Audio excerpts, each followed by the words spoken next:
اور کتاب یعنی قرآن میں مریم کا بھی تذکرہ کرو، جب وہ اپنے لوگوں سے الگ ہو کر مکان کے مشرقی حصے میں چلی گئیں، پھر انہوں نے ان کی طرف سے پردہ کر لیا تو ہم نے ان کی طرف اپنا فرشتہ بھیجا، سو وہ ان کے سامنے ایک خوبصورت مرد کی صورت میں آیا۔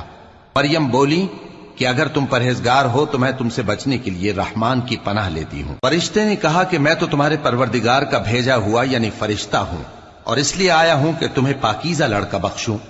مریم نے کہا کہ میرے ہاں لڑکا کیوں کر ہوگا جبکہ مجھے کسی مرد نے بطور شوہر چھوا تک نہیں اور میں بدکار بھی نہیں ہوں۔ فرشتے نے کہا کہ یوں ہی ہوگا، تمہارے پروردگار نے فرمایا کہ یہ مجھے آسان ہے اور میں اسے اسی طریق پر پیدا کروں گا تاکہ اس کو ہم لوگوں کے لیے اپنی طرف سے نشانی اور ذریعہ رحمت بنائیں، اور یہ کام مقرر ہو چکا ہے۔ چنانچہ وہ اس بچے کے ساتھ حاملہ ہو گئیں اور اسے لے کر ایک دور جگہ چلی گئیں۔